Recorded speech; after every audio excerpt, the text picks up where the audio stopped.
Hello students, welcome back to my another class. Hope you all will completely be fit and healthy. Students, today I am going to take the 5th chapter of your class 10th English supplementary book, Footprints Without Feet. And here today the title is also the same, and that is Footprints Without Feet. Now students, how do you understand it? Footprints without feet means what?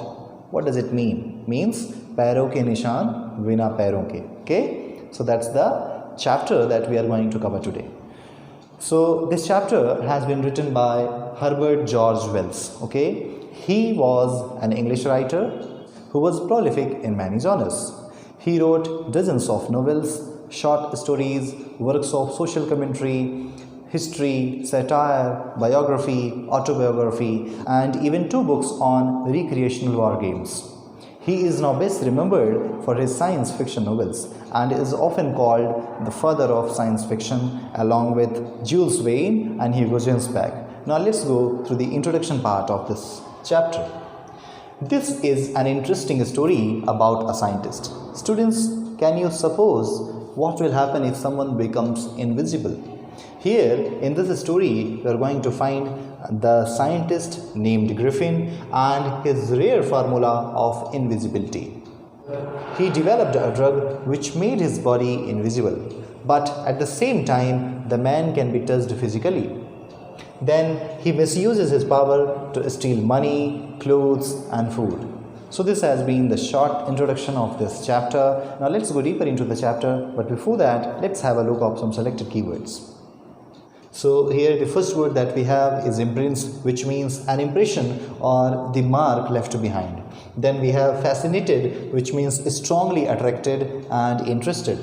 Then bewildered, which means perplexed and confused. We have wander, which means walk or move in a leisurely way. You are not having an intention here, you are roaming, walking, that is what called wander.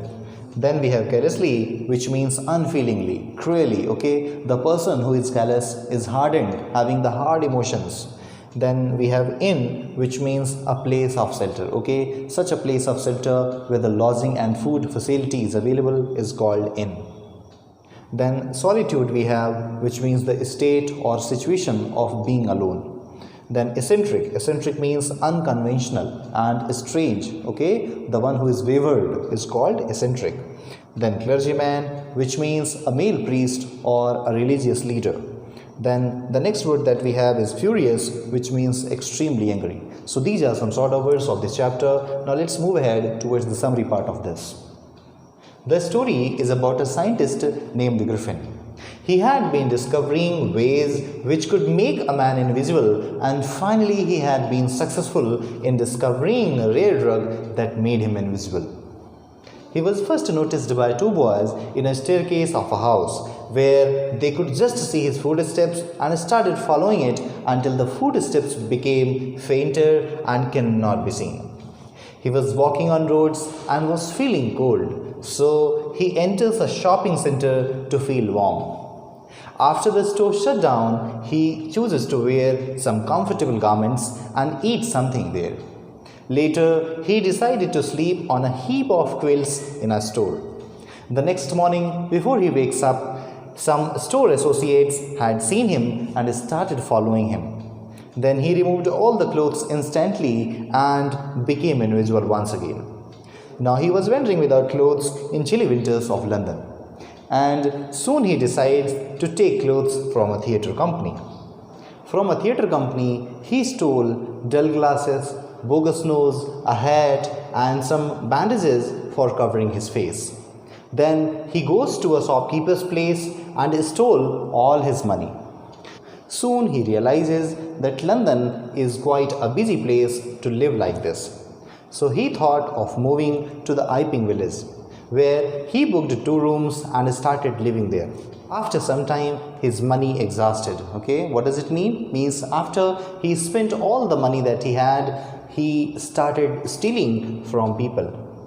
Once he also hits his landlord and his wife when they try to check his room in his absence. Then the village constable is asked for help. But before that, Mrs. Hall. Who is Mrs. Hall? Mrs. Hall is the owner, okay, of that inn. Inn is what? The lodging place where the food and lodging facility is available.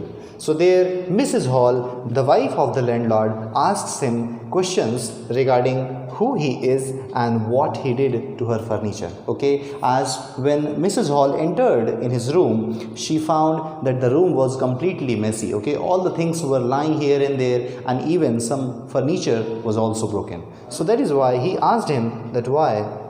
After some time, his money exhausted.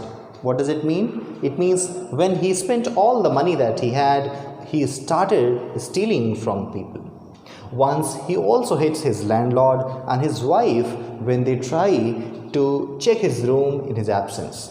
Okay, as he was not there, so they entered in his room to check. After some time, his money exhausted. Okay, after some time, his money exhausted. After some time, his money exhausted. What does it mean? It means like when he spent all the money that he had, he started stealing from people. Once he also hits his landlord and his wife when they try to check his room in his absence. Okay, when they try to check his room in his absence, they both have been hit by Griffin. Then the village constable is asked for help. But before that, Mrs. Hall, the wife of the landlord, asks him questions regarding who he is and what he did to her furniture. Okay, why? Because when they entered in his room, they found that the room was completely messy. All the things were lying here and there, as well as their furniture was also broken.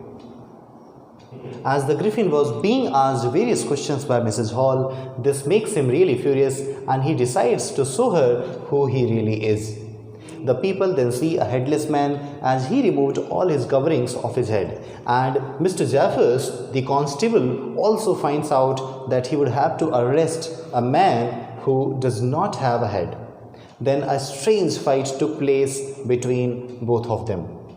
Griffin took off his bandages, his glasses and his hat, and when people saw him, they became horrified. Meanwhile, Griffin knocked Jaffers unconscious and ran away. So you see how Griffin saved himself, okay? As he became invisible, it was quite difficult for all of them to catch him, and thus he got free from them. So students, now what is the message of this chapter? Okay, what message this chapter gives you out?